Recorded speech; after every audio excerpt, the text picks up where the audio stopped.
Hey guys, it's M, and today we're gonna be talking about this game years ago. there's, there's, there's gotta be another script left, right? One of these? Huh? You said no? Fuck. Okay, let's do this. Let's talk about Let It Die. Now, Let It Die is a free-to-play Souls-like on PS4 and PC. Now, there's quite a lot to cover with this game, as this one's more of the quirky uncle out of all the other Souls-likes. I can confidently say there's no other one like this because of the tone, but, you know, it's similar in the fact that there's stamina management, rolling, and all that kind of stuff. This could be a very interesting video, as this game, I wouldn't say it's controversial, but it's a real you love it or you hate it kind of thing. So let's start off with why you might like it. First, the aesthetic and design choices. Arguably the best parts of this game. It's so different and stand out than all the other Souls-likes, like I said before. The weapons, armor, and areas are more grounded in grimy realism than fantasy, which is a breath of fresh air since every other one's like, fight this sky dragon, fight this 8-foot hailbird dude, the lightning man. In what other game can you fight someone with a ripped in half motorcycle or a baseball pitching machine, or run through a destroyed carnival or modern day city rooftops? But other than all that, the characters I would have to say also support this different philosophy than Souls-likes. The main hub just has so many interesting people in it. In other Souls-likes you're surrounded by depressed people having little conniptions, but in Let It Die you got a gamer, a stripper mushroom lady, death in some shades, an annoying high school girl. Just not the norm for this kind of thing. Other than just being weird, it's clear the environments of this game had some serious love put into them, as there's a lot of cool details you can pick up while running through the map, and they're just really interesting to look at. RPG aspects are a big thing in this game, way more than other Souls-likes, even more than Neo. There's a lot you can do with your character, to an oddly specific degree. Like if you wanted to make a stealthy suplexer build, you can do that. If you wanted to make a DIY armor set build, that's a thing. You want to make sure your guy gets healed by being poisoned? Go right ahead. In this game, with the right kind of character, it's possible to rock one or even two builds at the same time. If you like RPGs that let you have the perfect build for the endgame and just erase the highest tiers of enemies, this game will have you 100% covered in that department. And while you're looking around for the stuff to make your perfect build, you will be heavily rewarded for exploring every nook and cranny of the map. If you want to go straight to the next level, or floor as they're referred to in this game, you won't really have to worry about wasting your time exploring, as you could find healing items, buffs, collectibles, things to make your weapons and armor better, the whole shebang. I'd say exploration is a big part of this game, so go absolutely nuts if that's your kind of thing. This game has one of the most memorable enemies in any Souls-like, the Jackals. For those who don't know, the Jackals are a group of 4 that are sent to kill you. The introduction sets them up as being a powerful force and successfully scares you away from wanting to fight them, along with them just having a fucking banger of a theme. You can try to fight them this early, but it's highly recommended you don't do that until the endgame, as they are way harder than all the mandatory bosses in this game, including the final one. They'll show up minutes after you've killed every enemy in an area, meaning they can show up anywhere. This makes it so you don't have to worry about being on a time crunch if you're playing normally, but it does keep the constant threat over your head if you want to try to kill everything and loot an area, meaning you better keep it quick if you do that, unless you want these 3 to come and try and body snatch you. Not to mention, the further you get in the game, the stronger they'll become in the sidelines, making it so the entire playthrough, you're gonna want to stay clear of them unless you're properly prepared to kill one, if not all of them. The fighter locker is really unique. The further you go, you unlock better classes and tiers of characters, so you'll have to make another one, which does sound pretty annoying, but in most scenarios, it's pretty cool to see all your previous characters in one spot, showing your progression from Tier 1 Cheem into Tier 5 Chad. You can even send them out to get loot and gear for you, which definitely can save you some time. There are other real cool little aspects to this game too, like when you get a mushroom or a bug, it's obviously gonna be fucking raw! So the buffs it would give you are decreased. So you're probably wondering, how do you cook it? Pull a Monster Hunter and pull a whole cooking spit out of your ass? No! You find a fire or something that's lit and you put the object over it to cook it and make it stronger, which is a real neat little detail. But to make it even cooler, towards the end of the game they take away almost all of the natural fire that's found through the stage. And this may sound unbearable, but this is where they push you to figure out that if you have a fire weapon, you can just cook it yourself, or find a mushroom or something that can make a fiery explosion and put the food in that, which adds a real cool little survival element to the game. The next 2 points I'm going to mention are going to be revisited later, so let's get them out of the way. Mushrooms. Mushrooms in this game are trippy for a word. They usually have really wild and creative effects, and they serve as most of the buffs in this game. Of course, you have the damage up and defense up as you would in any other RPG, but then you have one that's just a straight up grenade, another that's a 50-50 between giving you full health and energy or turning you into a frog, or one that's a fist and then you throw it and it's a missile. Rocket! Yeah, this is a really weird game. Gore-tastics, a big selling point of this game. Gore-tastics are when you do enough damage to drive up an invisible fatigue bar, and then you get to do a super over-the-top kill animation, something similar to a fatality. While these are cool, unless you're over-leveled for an area, you're most likely not going to be seeing many of these, due to the fact that you need to land multiple extremely heavy hits without killing the enemy to put them in the state to perform one. But the sheer amount of animations these Gore-tastics have is just impressive, for lack of a better word. There's a unique one for almost every single weapon type in this game, and that's definitely nothing to scoff at, as this game has a lot of weapons, along with the animations themselves actually being pretty crispy. The music. The music in this game is really good. They've gathered a lot of different people to compose the soundtrack for this game, and it absolutely slaps when it's actually playing in the main hub. And whenever I do hear Let It Die music, I feel like I'm coming into a good time. Even though it isn't the more straight up happy songs this game has, like I said earlier, I really do like the Jackal's theme. Now, I think that's it for the straight up positives of this game. I do want everyone to keep in mind that this is a free game, which does spare it from some criticism, but unlike in the Warframe review, I don't think that point covers up as much for this game. And I'm sure you can see however much time's left in this video, so buckle up, it's gonna get pretty wild from here. Well, I'm sure that you've noticed in that list of positives, I did not mention the combat or the gameplay. To be fair, after replaying this game, I've noticed there's two fairly different kinds of combat, melee and ranged. You can go the whole game with one or the other, but since this game has way more melee weapons, enemies tend to drop more melee weapons, and the average player is going to be using melee weapons, let's start off talking about them. I'm gonna be straight up with you. Melee weapons are not great. You know how in Silent Hill, the weapons were meant to feel slow and clunky to show how powerless you were in that situation? I wouldn't say it's to that extent, but they are really clunky and don't feel super satisfying to land. A sentiment which almost everyone who reviewed this game has said. Granted, the enemy does stagger back a bit when you hit them, but it feels like it lacks a lot of impact, along with the fact that near the end game or when you first reach new areas, enemies don't take a lot of damage from your attacks, so they feel more like wet slaps. Other than that, there's weird pauses and combos, which I don't understand why that's a thing. You know how when you hit someone in Dark Souls, it's usually guaranteed about 2 slashes with a normal weapon? This game's the same, but I find it weird as they have a special third hit animation for most of these combos, but they don't land unless the enemy's being stupid, so I'm not sure why it's like this. Well, then there's dodging. You're probably wondering why I'm talking about dodging in the melee weapon section, but we're gonna get to that. There's no invincibility frames for dodging, so you're gonna have to be quick on your feet and think ahead. But the thing is, dodging with melee weapons feels really weird in this game. You can dodge after you finish your attacks, which is the norm, but in this game, many of your animations after attacks, your character has to return to a neutral standing position before they can dodge. For example, this is the Bear Fist. This should have one of the fastest dodges in the game, right? Watch this. I'm gonna be mashing the dodge button after I punch. Good lord! I didn't know I was using Smo's fucking hammer. The recovery on these attacks is hot garbage, which leads into combat being a travesty in most cases. Many combat scenarios turn into you just walking back and waiting for an attack, because the end lag's so bad, you can punish them for usually half of their health. But the same thing can happen to you, as in most new areas where the enemies are at equal level to you, if you miss an attack and they start to hit you, you might be losing half of your health. Or if there's more than one, they may just stun lock you and kill you. You may be saying, most Souls-likes have a melee parry, that's always rewarding, right? And the answer to that question is no. Let's use Code Vein and Bloodborne for example. In Code Vein, you hit the parry, you get a flashy, punchy animation that does a lot of damage and looks cool. Bloodborne, you hit a quick visceral stab to the gut, blood spilling everywhere, their controller rumbling, along with a satisfying sound effect before ripping your hand out of the enemy and they fly backwards for massive damage. And Let It Die?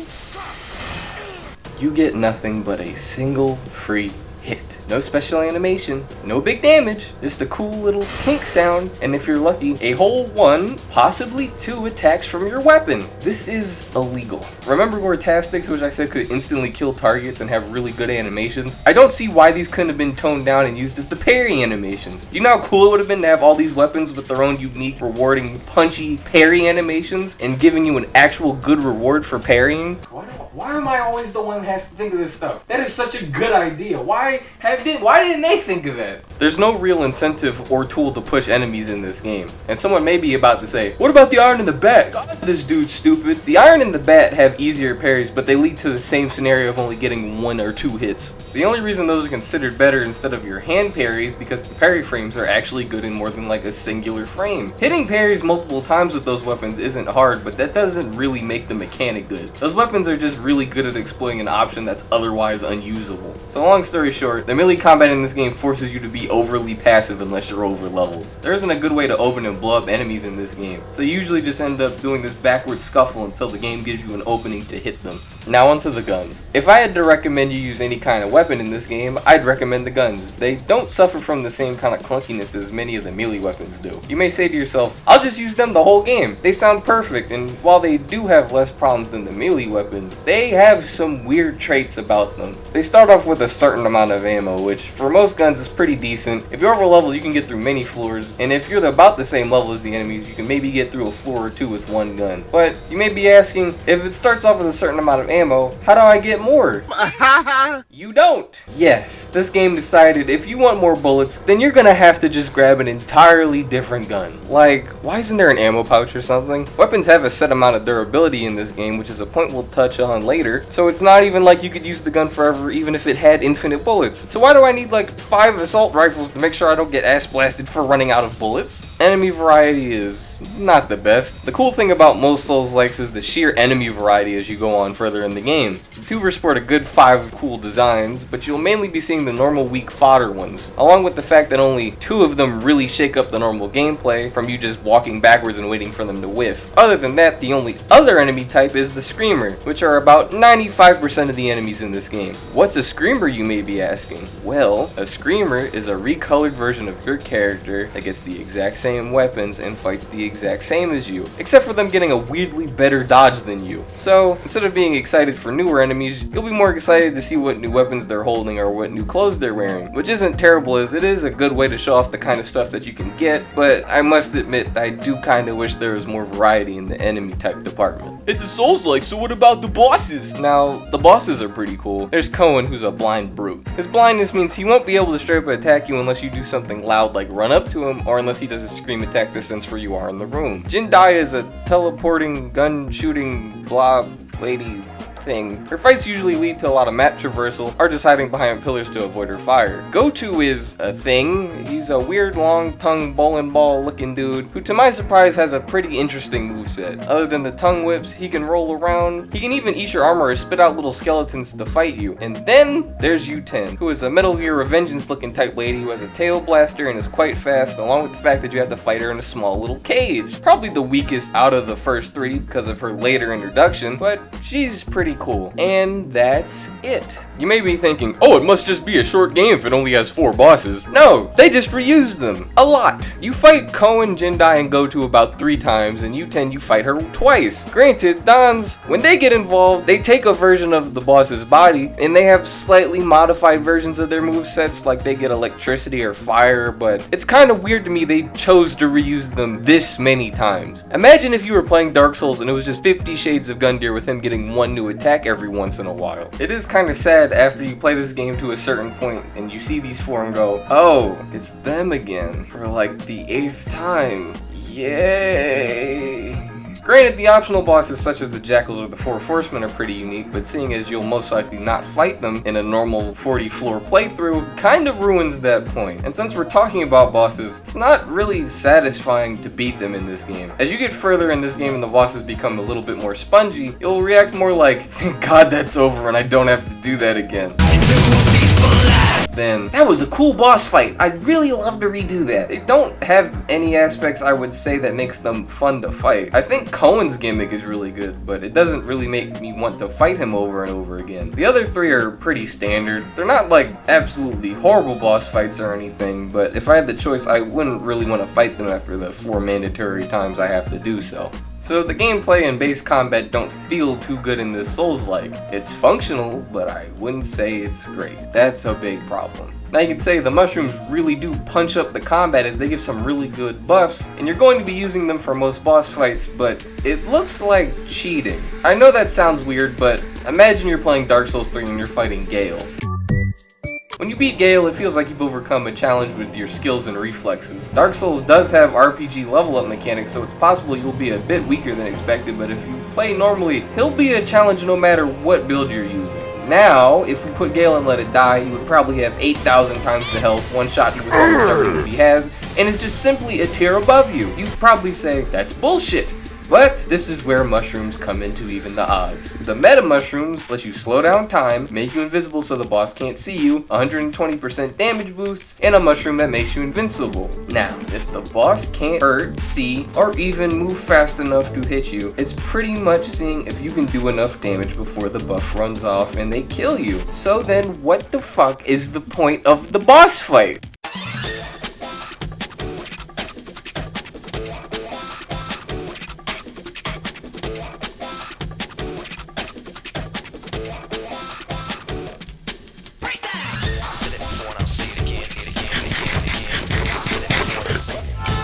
Don't understand what's going on here.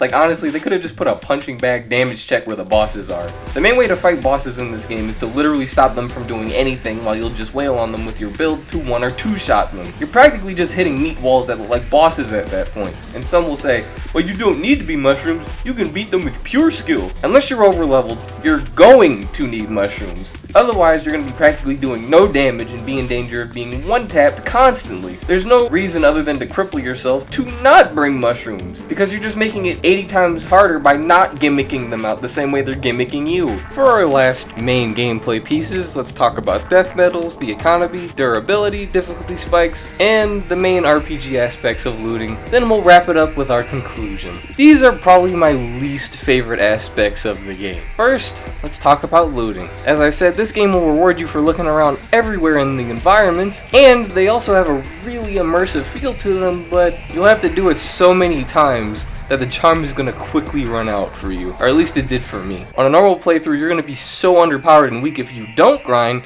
you'll have to run through the same area multiple times to get what you want. Some materials and weapon blueprints only drop from bosses as well, so the already strained boss count is going to come back and be fucking irritating as you have to beat them multiple times for a chance to get a single material, which most times you'll need more than one of.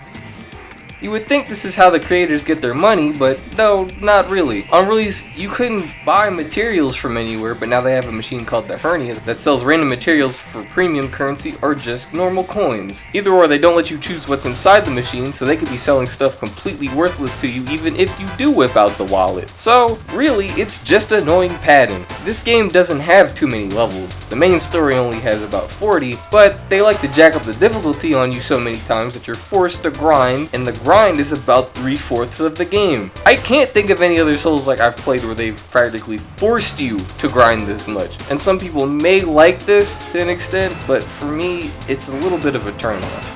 Difficulty. I know this is a Souls-like, so saying, why is this hard? Is like saying, why does this milk taste like milk? But it's more than that. Every 10 floors, you're going to be crippled in the damage and health department. You may just think it's because the enemies get better weaponry than you, but it's more than that. Remember how earlier I had mentioned there are multiple tiers of characters? To unlock these tiers of characters for yourself, you're going to have to beat a certain boss or pass a certain floor to unlock the next tier of fighters, just to be on the same tier as the enemies you're fighting on the floor you've just reached. Because when you hit the next 10 floors, all the enemies are automatically be bumped up to the next tier. So along with them just having better stuff than you, it's a painful slog to deal with them because your character is practically 20 levels under theirs. Durability. Everything in this game has durability, and it's not unintrusive. When I mentioned build variety, quite a few builds have parts specifically just to make sure the weapons don't break so damn fast. You'll take out a few enemies and go, huh, my durability bar seems to be lacking. Luckily for the gun master race, you're more likely to run out of bullets than just to have your gun straight up break on you. But melee weapons, they can take out a good group of enemies before breaking, depending on the fact that you don't scrape a wall or the ground mid combo, since that also takes durabilities. Then you might just be left in a horrible situation where your weapon breaks. Now armor, luckily, isn't as sensitive in certain cases. If you run into a bullet tuber and they begin shooting you, even though you may be taking minimal damage, your armor's durability will get shredded.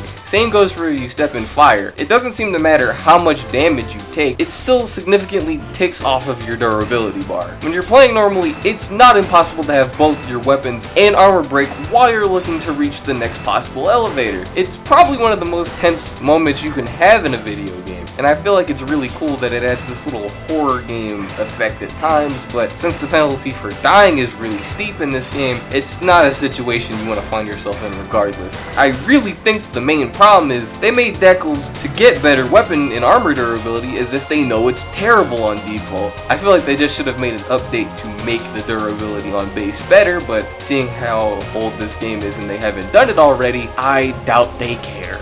The economy of the game, or as it should be known as, dog shit. Let me explain. Everything in this game costs money. You want to build the blueprint that you just found? Money. You want to build weapons to travel further? Money. Armor to travel further? Money. Make a higher tier character? Money. Traveling? Money. Money, money, money, money, money. We can't keep doing this. It wouldn't be so bad if they didn't price gouge you for every single thing you need, along with the fact that enemies drop like 2 cents when you kill them. As the weapons and armor level up in this game, the price to build them goes dramatically up. So it's not uncommon to buy a whole set of armor and weapons and then just not be able to afford the elevator to get to the floor you're trying to go to. It's really just the land of inconvenience. Along with all of that, like I said earlier, weapon durability is bad, so you're most likely going to need to buy stuff in pairs. All they'd have to do is bring the price down for the weapons and armor. They could probably even keep the traveling cost and everything else you have to buy if they did that. But whatever I'm saying isn't going to happen. There will be times where you're just going to be broke, and then you will have to spend 30 minutes trying to get money just so you can get to a floor to progress in the story. Now on to death medals. Death medals and express tickets. The straight up worst parts of the game for me. This will come full circle, so bear with me. When you die in this game, they have an interesting mechanic. Either you die and spend a death medal, which is the premium currency, or you just die and you have to use another character. Yes, this game makes you pay for lives, which I think is inherently pretty grimy, but let's go with the free-to-play option. If you straight up die, your body will be reanimated as an enemy, and you'll have to send another character to bring them back by killing them. This in theory is a cool mechanic, but usually it's going to be your strongest character that you send up there. And seeing as you've died, you've obviously been having problems with this floor regardless, so you may end up dying trying to save them and just lose 2 characters. Or you can spend some coins to get them back. The problem is, in most scenarios, you'll be so high up, you might not even be able to hold the max amount of coins required to buy them back. Also, since your characters have died all the way up there, they couldn't bring any of the coins that they found back down. So you've officially gained nothing and lost everything. So obviously, the best and most efficient way to avoid both of these scenarios is to just use real money and buy some death medals. This gives people incentive to actually spend real money on the game. I don't like the fact that it's tied to lives, but since it's a free-to-play, I guess I can't fully hate it. But then, I guess people weren't buying enough, so they added another premium currency, the Express Pass. Sick of having to spend $1 million to get to places? Just buy this other subscription service and you'll just be better than the poor people. Instead of having to use that filthy poor people elevator, you get a nice classy elevator with no cost to travel and a cute lady inside. Ooh. Use it enough and she may even start to like you. You have a unique smell. It's a nice smell. Huh? Now your inventory is even bigger for some reason and you can carry more. Now if you get raided from the TDM, you won't lose as much because you have our insurance. Getting your characters back costs less. Free decals every single day you log in as one of our members. Why on earth would you want to be poor and miss out on all of the golden opportunities we can bring you? This is annoying. As I had said, the economy in this game is ass, so not having to use coins to travel anywhere will save you so much grinding time. The devs even tease you as if you walk up to the door and you don't have the premium pass, the door slightly opens and the lady goes like, "Sorry, I don't serve poor degenerates." and then closes the I can almost bet both of these elevators were in development at the same time, and one was codenamed Paycheck and then the other one was called Poor People. But back onto death medals. As on release, they didn't think just these being lives were enough. They started adding special variants of armor. These are versions of the normal armor with cool visual effects or some special coloring to them. These cost a lot of death medals. The hernia was added and they started selling items that can be bought with death medals. You want to expand your storage because it starts off pathetically small? Death medals. Want more money? Exchange your death medals for coins, which I would not recommend as the exchange rate is fucking atrocious. You're going to be straight up stunted unless you use death medals or the express pass premium currency in this game. Unlike Warframe where you can legitly do everything pretty much the same way a paid player would, you're going to just be straight up worse than someone who's putting down cash for this game. Let alone, I don't think these death medal prices are cheap in themselves. I hate this whole aspect of the game if it wasn't fairly obvious. You can pretty much pay to win with death medals since they are the lives of this Souls-like game. That was a lot of words, but I finally feel like I covered everything, so what's the conclusion? Well, it's a free game, so you're not losing anything by picking it up and giving it a try, but I'm gonna preface that with this. If you're not interested in finishing this game after a few days, or if those negatives I listed really stand out and would be a problem for you, the game might just not be for you. It clearly wasn't designed with everybody in mind, and it's a very hardcore sort of game that doesn't pull any punches. But for that same reason, it's why even after all this time since release and all the flaws that I've mentioned, it still has a loyal cult following. On the other hand, if you actually do want a super hardcore immersive Souls-like, then this might be the game for you. I've beaten the entire base game, and I had to start replaying it for footage for this video, but even though I was mentally prepared to hate it, I didn't. Well, not entirely anyway. One big thing this game does have going for it is you'll never really run out of things to do, as this is an infinite grind, and if you do enjoy that sort of thing, along with all the other good qualities I pointed out, I do believe it can really carry it beyond a lot of its lows. I'm not saying that you won't notice them. Hell, even thinking back, I feel somewhat masochistic for even beating the first 40 floors, but if you were to ask me how to personally enjoy this game, play it for a bit, and if you don't like it or you get annoyed at some of its mechanics, there's nothing stopping you from putting it down and picking it up a few weeks, months, or years later if something catches your interest about it again. That's pretty much how I ended up completing it. Multiple times of addiction, and then others of complete uninterest. And if you end up a super hardcore fan after the first 40 floors, don't worry, because there's another 300 or so floors where you can fully max out and optimize your builds and weapons. As a whole, I'd say a lot of aspects of this game feel really cool, but the execution was sloppy and some of it was just plain predatory. If they were to make a Let It Die 2, I hope they just make it a $50 experience and take out all, if not most of the corporate money squeezing tactics out of it, and I would be extremely interested. But as for now, Let It Die is an okay game and it stands out against its peers as being quite a quirky game. Not the best, not the worst, but an okay game. And definitely one of the most interesting free games on PlayStation 4 right now. But hey, that's just my opinion. And since this game's free, I'd be surprised if a lot of you haven't played it already or haven't beaten the first 40 floors. I'm curious on your thoughts on this game, and as always, I'll gladly discuss with any of you guys in the comments. This has been a long video, so with that, I'm out. Thank you for watching, and I am out.